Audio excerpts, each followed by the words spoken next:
Start. So, now meaning of nationalism on Indian context. On Indian context. So, what is the meaning of nationalism according to the Indians? So, according to Indian concept of nationalism, we just stated that nationalism helps to create a sense of collective belongingness. Sense of collective belongingness. और identity मतलब राष्ट्रता क्या है? एक सामूहिक पहचान को बनाने में सहायता करता है, मदद करता है कि अगर हम राष्ट्रता के फिलॉसफी को आइडेंटिफाई करके स्वीकार करते हैं, एक्सेप्ट करते हैं, तो हम क्या कर लेंगे, क्या करने में सफल होंगे? Creating a sense of collective identity, अपनी एक सामूहिक पहचान बनाने में कामयाब हो जाएंगे। जैसे कि आज के दौर में हम कहते हैं हम भारतीय हैं, we the people are Indian, हम इंडियन हैं, ये हमारी कलेक्टिव आइडेंटिटी है। This is our collective identity. Okay, so now the second topic of this chapter is the first world war, Khilafat and non cooperation. So what we are going to study in this topic is the very first what we observe in the year after 1919. Now it is important to know that a period from 1914 to till 1919, this was the time of a first world war, जहां दुनिया में प्रथम विश्व युद्ध लड़ा जा रहा था। दो ग्रुप्स के बीच में अपनी जो है ताकत को दिखाने के लिए एक युद्ध लड़ा गया। लेकिन 1919 के बाद जो है काफी दुनिया में बड़े बदलाव देखने को मिले हैं, चेंज देखने को मिले हैं, और वो पहला चेंज था national movement spreading to new areas. मतलब फर्स्ट 1919 के बाद आफ्टर 1919 के बाद जहां जहां पर ब्रिटिश कॉलोनी रही है वहां वहां पर राष्ट्रीय आंदोलन लाया गया। जहां पर पहले राष्ट्रीय आंदोलन नहीं था, अब वहां पर राष्ट्रीय आंदोलन आना शुरू हो गया। वो भी आजादी के लिए अपनी आवाज उठाना शुरू कर दिया। They started raising their voice for their independence.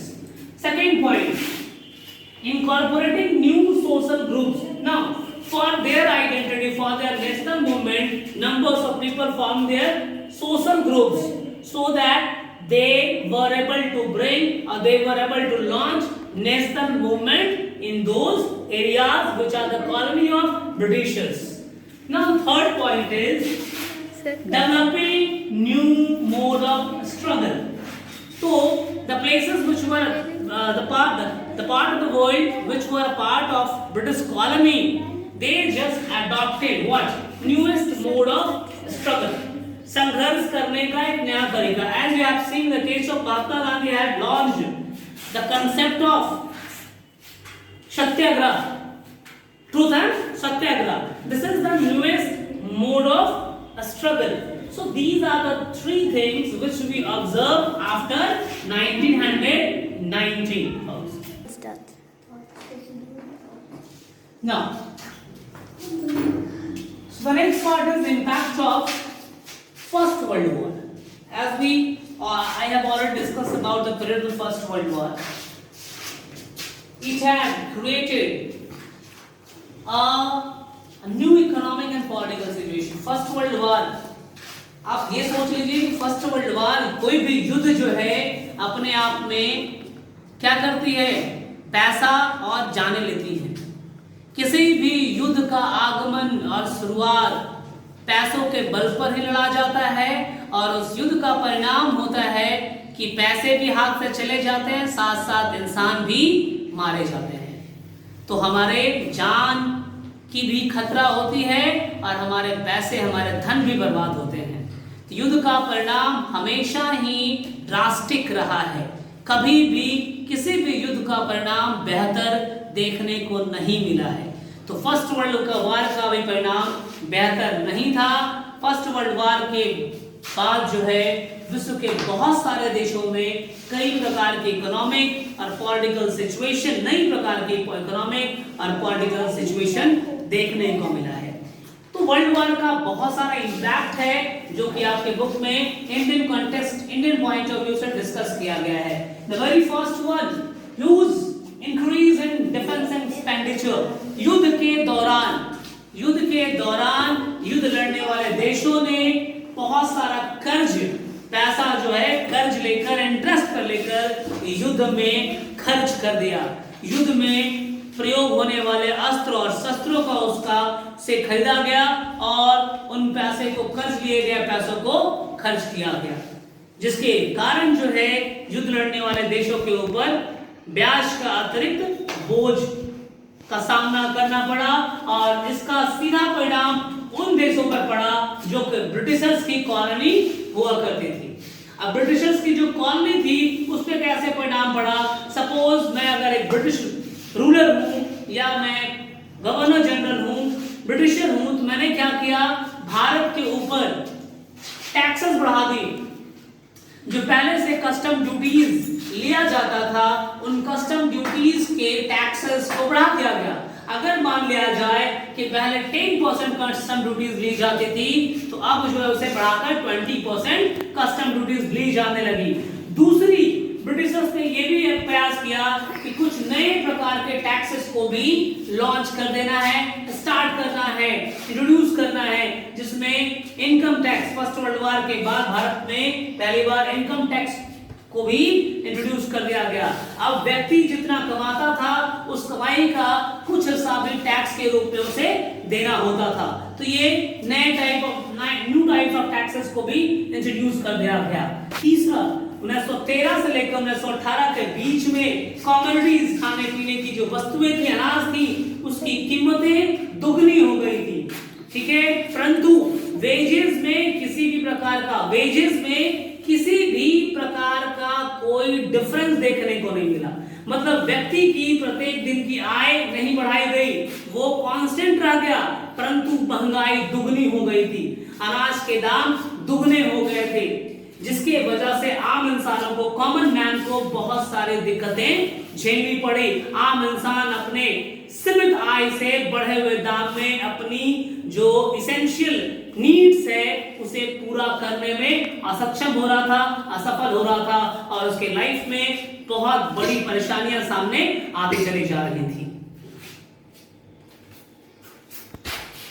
यहां फोकस करो।